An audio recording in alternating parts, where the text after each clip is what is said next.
بسم الله الرحمن الرحيم سبحان الله. وآت ذا القربى حقه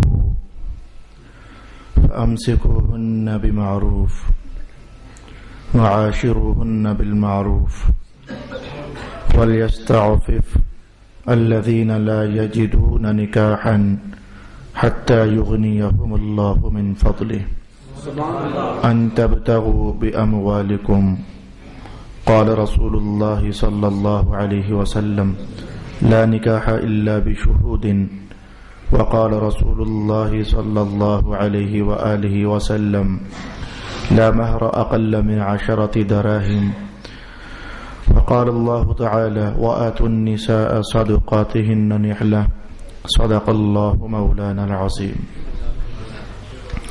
الصلاة والسلام عليك يا سيدي يا رسول الله الصلاة والسلام عليك يا سيدي يا حبيب الله الصلاة والسلام عليك يا سيدي يا شفيع المذنبين وعلى آلك وأصحابك يا سيدي يا رحمة للعالمين.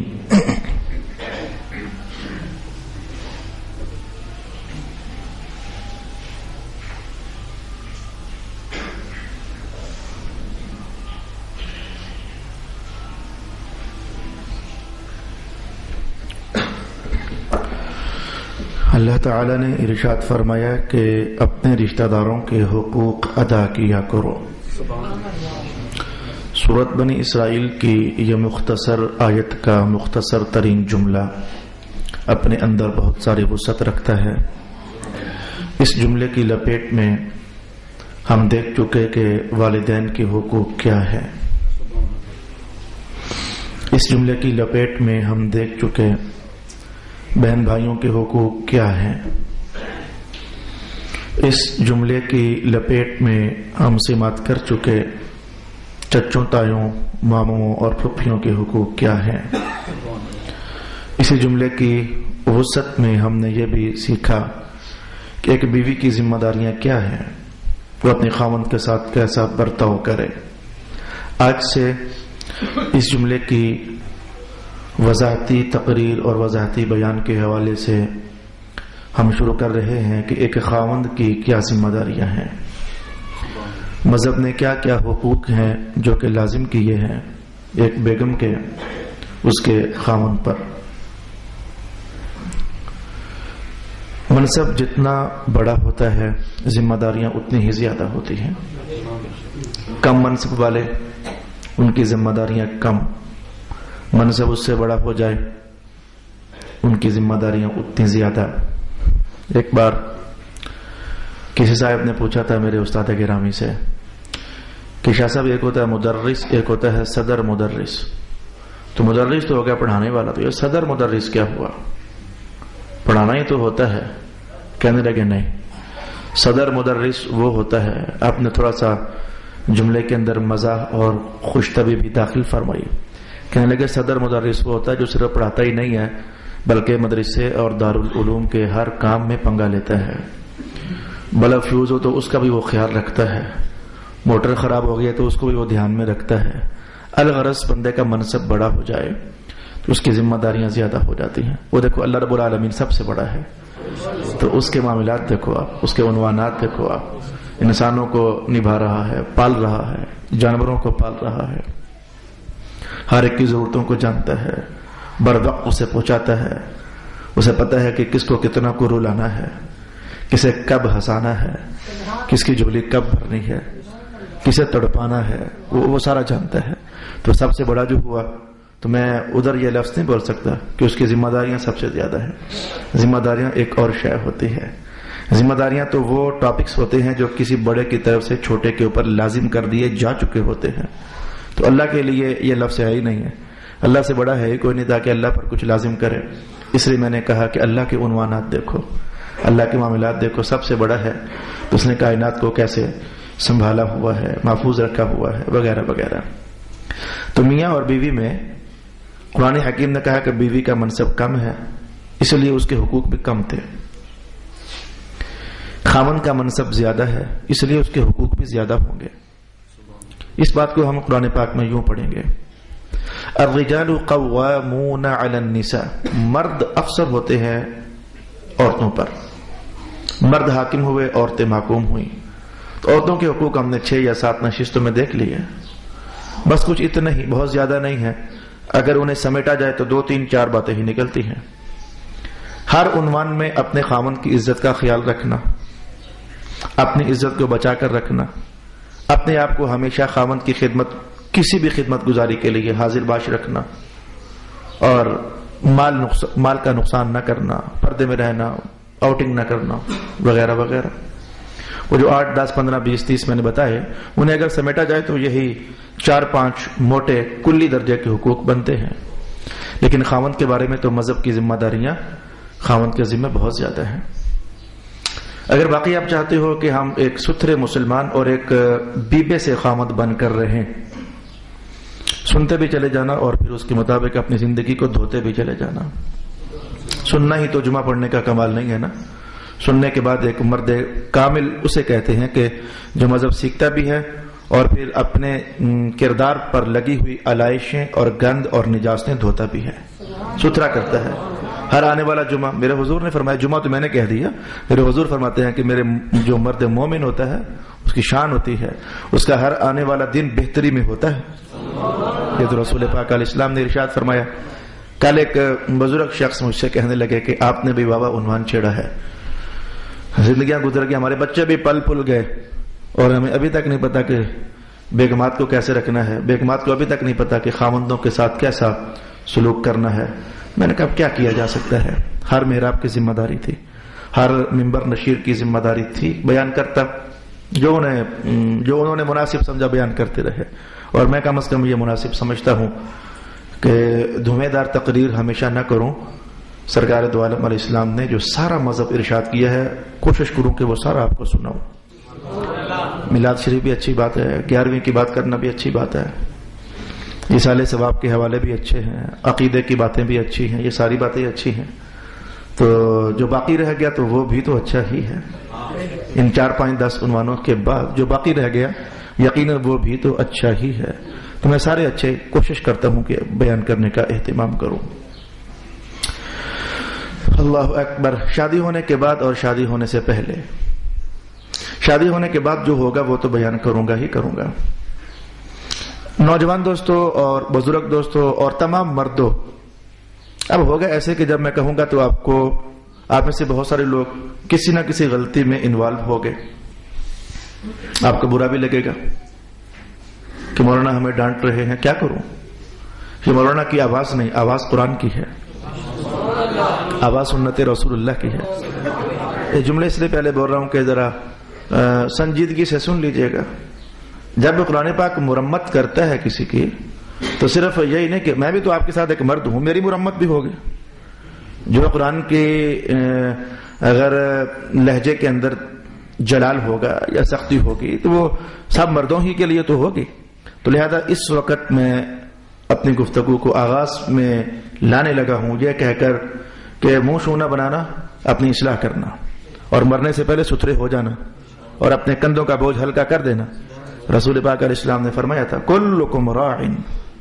یہ جملہ بڑے مفاہیم رکھتا ہے. کلکم راعن، تم میں سے ہر ایک کو اللہ نے حکومت کوئی نہ کوئی عطا کی ہوئی ہے. وَكُلُّكُمْ مَسْئُولٌ عَنْ رَعِيَّتِهِ، ہر ایک سے پوچھا جائے گا، بتا جو تیری پبلک تھی، تیرے ذمے کیسا نبھایا، پوچھا جائے گا. تو خاوندو قیامت والے دن آپ سے پوچھا جائے گا بیگمات کو کیسے نبھایا، بچوں کو کیسے نبھایا، پوچھا جائے گا آپ سے. تو میں اب اپنی آواز آپ تک پہنچانے کے لیے شروع کرنے لگا ہوں. قیامت کو آپ میرا گریبان نہیں پکڑ سکو گے کہ مولانا اکبر صاحب نے ہمیں بتایا نہیں تھا کہ خاوند کیا ہوتا ہے. تو آئیے بسم اللہ الرحمن الرحیم. جہاں سے قرآن حکیم نے آغاز لیا میں بھی وہیں سے آغاز لوں گا. 2 طرح کے لوگ اس وقت میرے مخاطب ہونے لگے ہیں، لڑکوں کے باپ اور لڑکے. عنوان لڑکے کا ہے لیکن جرم باپ کا بھی ساتھ ہے. سنیں، وَلْيَسْتَعْفِفْ الَّذِينَ لَا يَجِدُونَ نِكَاحًا حَتَّى يُغْنِيَهُمُ اللَّهُ مِنْ فَضْلِهِ. صدق اللہ العظیم. نوجوانوں کو مخاطب کیا جنہوں نے شادی کرنی ہے. فرمایا کہ لا یجدون نکاحا، جنہیں نکاح نبھانے کی طاقت نہیں. یہ جملہ اپنے مقام پر کئی تفسیریں رکھتا ہے. ان کئی تفسیروں میں سے ایک تفسیر میرے عنوان کے ساتھ اٹیچ ہو رہی ہے. جن کو نکاح نبھانے کی طاقت نہیں، جو نکاح نہیں پاتے، اخراجات ان کے پاس نہیں ہے، مہر ادا کرنے کے لیے رقم ان کے پاس نہیں ہے، کاروبار ان کے پاس نہیں ہے، بیگمات کے ڈیلی ویجز پر اخراجات نہیں نبھا سکتے. حنفیوں کے ہاں یہی معنی ہے اس کا جو میں نے آپ کو بیان کر دیا. وہ لڑکے جو رہائش کا بندوبست نہیں کر سکتے بیگم کے لیے، وہ نوجوان جو مہر دینے کی ہمت نہیں رکھتے، مہر میں بھی ادھار کرتے ہیں، شرمناک عنوان. اچھا، وہ نوجوان جنہیں روزانہ کا رزق، روٹی پانی بیگم کو دینے کی ہمت نہیں، مولا پھر وہ کیا کریں؟ وَلْيَسْتَعْفِفْ، وہ نکاح نہ کریں، وہ اپنے آپ کو ویسے ہی ستھرا کرنے کا اہتمام کریں. حدیث ساتھ ملا کر میں یوں کہنے لگا ہوں، وہ نکاح نہ کریں، وہ روزے رکھیں. رسول پاک علیہ السلام نے یہ ارشاد کیا، وہ نکاح نہ کریں، وہ روزے رکھیں. وَلْيَسْتَعْفِفْ کا بیان رسول پاک علیہ السلام نے ارشاد کیا. یا معاشر الشباب، اے نوجوانوں کی جماعت، روزے رکھا کرو. فَإِنَّهُ أَغَضُّ لِلْبَصَرِ، یہ تمہاری نظروں کو جھکا دیں گے. وَأَحْفَظُ لِلْفُرُوجِ، اور یہ تمہاری شرمگاہوں کی حفاظت کریں گے. تو رب کائنات نے ان نوجوانوں کو مخاطب کیا جو جن کی پاکٹ خالی ہے، کوئی کام نہیں کرتے، شادیاں نہ کریں، اوروں کی بیٹیوں کی زندگی برباد نہ کریں. تم ہرگز نہیں چاہو گے تمہاری بیٹی کے ساتھ ایسے نوجوان کی شادی ہو جائے جو کنگلا ہے، تم ہرگز نہیں چاہو گے. تو تم کسی کی بیٹی کے بارے میں بھی ایسا نہ چاہو. ظالم مت بنو، مذہب کے عنوانات کو چھوڑ کر بدماشیاں مت کرو. نوجوان کو میں نے مخاطب کیا. نوجوان کا باپ جو ہے وہ مجرم ہے، برابر درجے کا، دھوکے دیتا ہے اوروں کو، بیٹی والوں کو دھوکے دیتا ہے. اور نہیں جی اب یہ شادی ہوگی تو ذمہ اس کے کام پڑے گا تو پھر کچھ نہ کچھ تو کرے گا نا، جھوٹ بول رہا ہے. یہ کام تو نے پہلے کیوں نہیں اپنے بیٹے کو سکھایا؟ تجھے پتا ہے کہ تیرا بیٹا فرلو کھاتا ہے، لفنگا ہے، تجھے پتا ہے باپ، تو پردے ڈال رہا ہے. اگر تیری بیٹے کے معاملے میں کوئی اور باپ اپنے بیٹے کے حوالے سے پردے ڈالتا، کل کو راز منکشف ہوتا، تجھے آگ لگتی جسم میں کہ اس نے دھوکہ کیا میرے ساتھ. تو یہی کام تو بھی تو کر رہا ہے.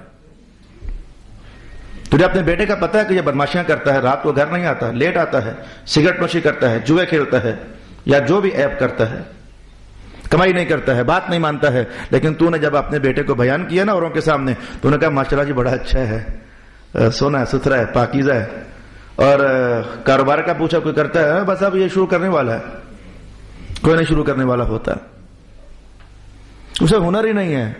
وہ تو آوارہ پھرتا رہا آج تک، اسکول سے بھاگا رہا، دکانوں سے بھاگا رہا، کاروبار سے بھاگا رہا، اسے ہنر آتا ہی نہیں ہے. لیکن تم نے وہ سبز باغ دکھایا. یہ ساری جائیداد اسی ہی کی تو ہے. جائیدادوں پر گھر نہیں چلتے. کل کو بیگم کے اخراجات پورے جب نہیں ہوں گے تو تمہارا بیٹا گھر تو نہیں بیچے گا، اور نہ ہی تو گھر بیچنے دے گا. تم نے اس طرح کے سبز باغ دکھا دیے جو گند میں نے معاشرے کے اندر دیکھا. بتا رہا ہوں آپ کو، ایسا نہ کرنا ورنہ قیامت کو مجرم ہو گئے. باپو دل بہت جلتا ہے یہ کہتے ہوئے، لیکن رنجیدہ ہوں. بہت جرم کرتے ہو آپ لوگ. یہ جائیداد اسی کی تو ہے ساری. تو کل کو بیگم کے اخراجات نہیں ہوں گے، جائیداد بیچنے دے گا؟ تو اسے جائیداد اسی کی ہے، اس کا بیگم سے کیا تعلق؟ پراپرٹی ساری اسی کی ہے، بیچنے دے گا اسے؟ کل جب وہ اپنے سرخی پاؤڈر کے لیے، روٹی کے لیے پیسے مانگے گی، بیچنے دے گا؟ نہیں نا. وہ تو مرنے کے بعد کی کہانیاں ہیں. وراثت ملے گی تو اس کی ہوگی، تو نظام آگے چلے گا. آخرکار سال گزرتا ہے، 2 سال گزرتے ہیں، مہینہ گزرتا ہے، چند مہینے گزرتے ہیں. جیسے بیوی کے لیے اللہ نے دل میں ایک ٹکڑا رکھا ہے جس میں صرف خاوند کا پیار جاتا ہے، ایسے ہی میں کہوں گا کہ بیوی کی کچھ ایسی مخفی ضروریات ہوتی ہیں جو وہ کسی کے سامنے نہیں رکھ سکتی. اس کا رازدان خاوند ہوتا ہے تو اس نے اسی سے مانگنا ہوتا ہے. جب ایسی آپس میں معاملات چلتے ہیں، طلاقوں کی نوبت آ جاتی ہے، لڑائیوں کی نوبت آ جاتی ہے، جھگڑوں کی نوبت آ جاتی ہے. اگر آپ کھلی آنکھ سے جیتے ہو اس دنیا میں تو آپ کے اردا گرد ماحول میں 40 خاوند اور بیویوں کے کیس ایسے آپ نے دیکھ لیے ہوں گے کہ بیوی بیچاری اپنے بنیادی حقوق کے لیے ترس رہی ہے، اور خاوند صرف یہی نہیں کہ دے نہیں رہا، ایسے گندے خاوند بھی دکھنے کو آئے جو کماتے ہیں لیکن عورتوں پر لوٹا دیتے ہیں. ایسے گندے خاوند بھی دکھنے میں آئے. یہ اپنی قبر کے اندر آگ کے انگارے بھر رہے ہیں، یاد رکھ لیں۔ یہ چسکے ساری عمر نہیں ہوتے میری جان، یہ حسن کے بیوپار ہمیشہ نہیں ہوتے۔ سدا نہ باغ بلبل بولے سدا نہ باغ بہارا۔ جو عورت آج اپنے والدین کے ساتھ بے وفائی کر کے تیرے لیے اپنے حسن کو بے نقاب کیے ہوئے ہے نا، کل اسے اگر تجھ سے زیادہ دولت والا مل گیا وہ ادھر چلی جائے گی۔ ان کی حلال خوبصورت بیویاں گھروں میں ہوتی ہیں، ان کے حقوق ادا نہیں کرتے، کماتے نہیں ہیں، اور اگر کماتے ہیں تو بعض اوقات اوروں پر لٹا دیتے ہیں، اور ملتا کچھ بھی نہیں ہے سوائے کھے کے اور خاک کے، ملتا کچھ بھی نہیں ہے۔ میرا خیال ہے کافی ہے، میں نے آپ کو آپ کا منصب بتانا ہے اور آپ کی ذمہ داریوں کا احساس دلانا ہے، اس کے بعد آپ جانے اور آپ کا رب جانے۔ مذہب کی آواز بھار کے میں نے اب تک پہنچا دی۔ رب کائنات نے کہا وَلْيَسْتَعْفِفْ الَّذِينَ لَا يَجِدُونَ نِكَاحًا، جن کو نکاح کرنے کی ہمت نہیں ہے تو پھر وہ شادیاں نہ کریں اور اوروں کی بیٹیوں کو برباد نہ کریں، انتظار کریں، روزہ رکھیں، صاف ستھرے رہیں، پہلے کمائی کا اہتمام کریں۔ حتی یغنیہم اللہ من فضلہ، قرآن کا بیان ہے۔ رب کائنات نے کہا جب تک مال کمانے نہیں لگ جاتے تب تک شادیاں نہ کریں۔ بیٹیوں والوں میں آپ سے کہوں گا صاف صاف، میں بھی بیٹیوں والا ہوں، اگر کوئی ایسا لڑکا آپ کو ملے جس کا باپ آپ کو سبز باغ دکھا رہا ہے یا انگلینڈ جا رہا ہے، جی جائے گا تو دیکھی جائے گی، اگر بیٹیوں کی عافیت چاہتے ہو تو ایسے لڑکوں کو شادی نہ دینا، کمائے پہلے۔ رب کائنات نے کہا حتی یغنیہم اللہ من فضلہ، جب تک اللہ اسے وسعت عطا نہیں فرما دیتا اخراجات پورے کرنے کی تب تک یہ شادی نہ کرے، تو تم بیٹیاں نہ دینا جب تک کمائی کرے نہ۔ بعد میں جو روگی کر کے اپنی بیٹی کو گھر بٹھاؤ گے کس لیے؟ وہ جو پہلے جو کڑوا گھونٹ ہے وہ آسان ہے، بیٹی ابھی تک فریش تو ہے نا، صاف ستھری تو ہے نا، اس پر طلاق کا داغ تو نہیں ہے نا، صرف انکار کیا نا، نہیں جی میں شادی نہیں دیتا، بیٹا پہلے کمائی کرے پھر دیکھیں گے، یہ جواب آسان ہے، اس میں کڑواہٹ کم ہے۔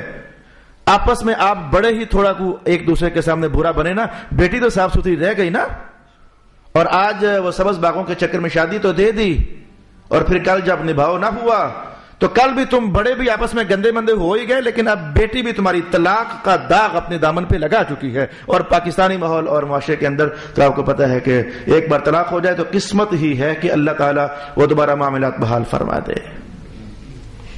ہر شخص اپنی ہوش کو ٹھکانے میں رکھے اور اپنی حدود سے تجاوز نہ کرے۔ جیسے میں کہتا ہوتا ہوں کہ صرف یہی تو نہیں کہ بچوں کے ذمہ والدین کے حقوق ہیں، قیامت والے دن بچوں سے پوچھا جائے گا، صرف یہی نہیں بلکہ والدین کے ذمہ بچوں کے بھی حقوق ہیں۔ اگر باپوں نے والدین نے نہ نبھائے تو قیامت والے دن اللہ تعالیٰ پوچھے گا۔ تو صرف یہی نہیں کہ بیویوں پر ہی حقوق ہیں خاوند کے سارے، صرف اتنی بات ہی نہیں ہے یہ خاوند بڑا جناب علی چودھری ہوتا ہے تو سارے حقوق بیوی کے اوپر ہی ہے، نہیں میری جان ایسا نہیں ہے۔ جس سرکار دو عالم علیہ السلام نے خاوند کو عزت دی ہے وہی حضور رحمت عالم ایک بیوی کو بھی عزت عطا فرما رہے ہیں۔ قرآن حکیم نے 2 آیتیں بڑے سارے عنوان کے حوالے سے ہمارے سامنے کہیں کہ بیگم سے کچھ بھی کرنا تو دیکھنا کہ ان 2 میں سے ایک ہو رہا ہے کہ نہیں ہو رہا، دونوں کو بھی سمیٹے تو بات پیچھے ایک ہی نکلتی ہے۔ تو سب سے بڑا حق خاوند کے ذمہ کیا ہے؟ مولا کائنات نے کہا فَأَمْسِكُوهُنَّ بِمَعْرُوفٍ، بیویوں کو رکھنا تو بہت اچھے طریقے سے رکھنا۔ یہ اچھا طریقہ کیا ہے اس کی ڈیٹیل ہم دیکھیں گے۔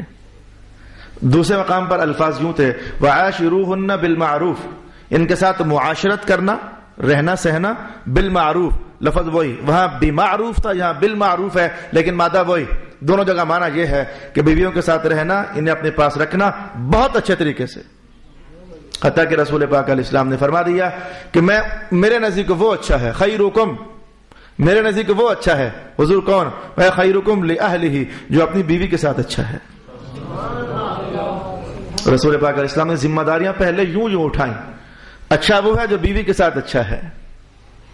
اور جب اس دنیا سے رسول اللہ علیہ السلام تشریف لے کر جا رہے تھے، جو آخری 3 نصیحتیں تھیں، ان 3 نصیحتوں کے اندر پھر ایک یہی تھی، میں جا رہا ہوں تو بس یہ اللہ کی بندیاں ہیں، باندیاں یا بندیاں لفظ وہی ہے، یہ اللہ کی بندیاں ہیں، اللہ نے تمہارے لیے حلال کیا ہے تو ان کا خیال رکھنا۔ عورتوں کے حقوق اس لیے حضور اٹھا رہے تھے کہ جس معاشرے میں سرکار دو عالم علیہ السلام مبعوث کیے گئے تھے سب سے مظلوم طبقہ عورتوں ہی کا تو تھا۔ حضور رحمۃ اللہ نے کہا نہیں، عورتوں ظلم کی چکی میں پستے پستے تمہاری نسلیں برباد ہو گئیں. اب آ گیا ہے محمد، غم نہ کھاؤ. آ گیا ہے محمد. اب تمہارے حقوق کی آواز اٹھائی جائے گی.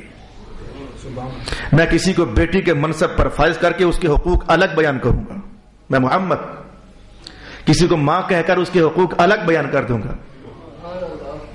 میں کسی کو بیوی کہہ کر کے اس کے حقوق الگ بیان کر دوں گا.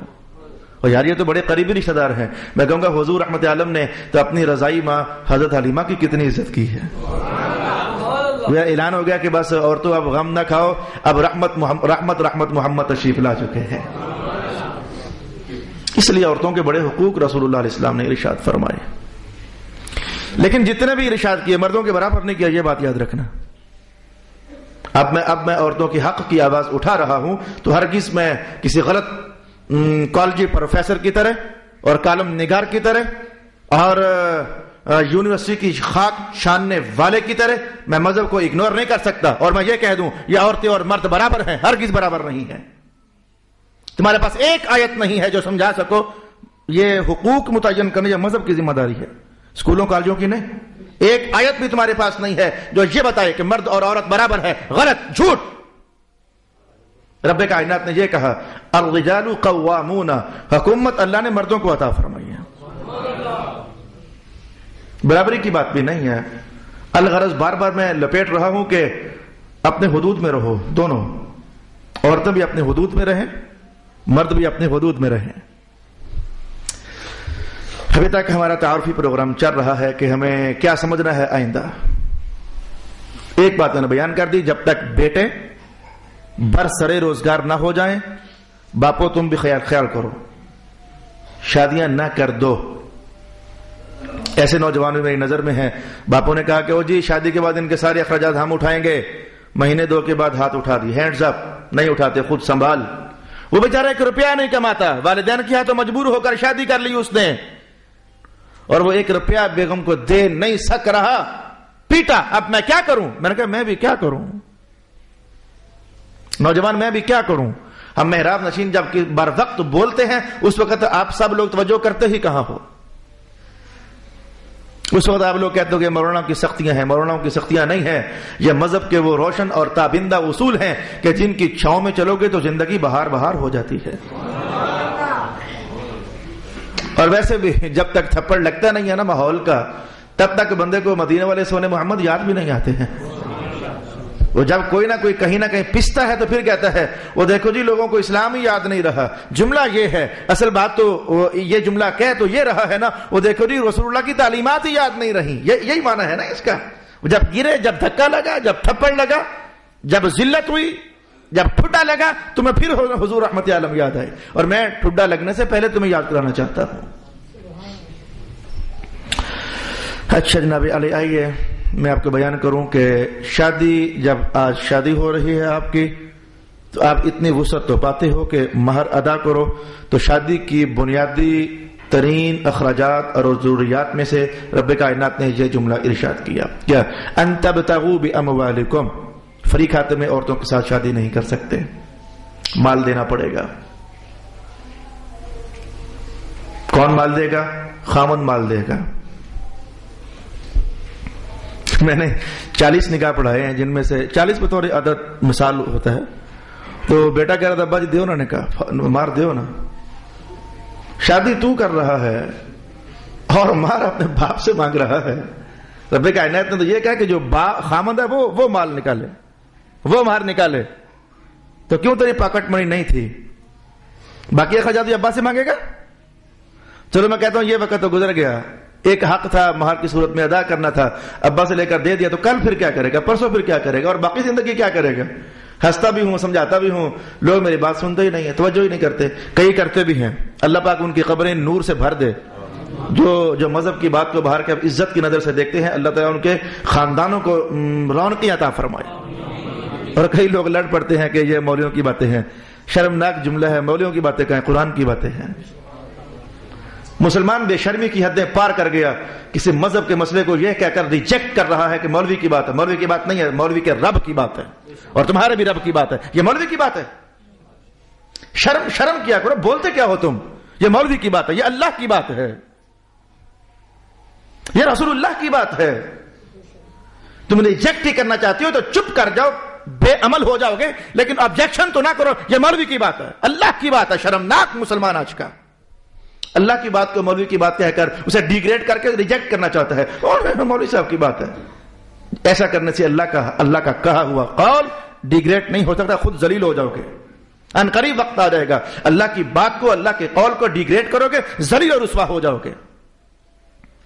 تو رب کائنات نے کہا ان تبتغوا باموالکم, مال دیا کرو, مہر دیا کرو اپنی بیگمات کو.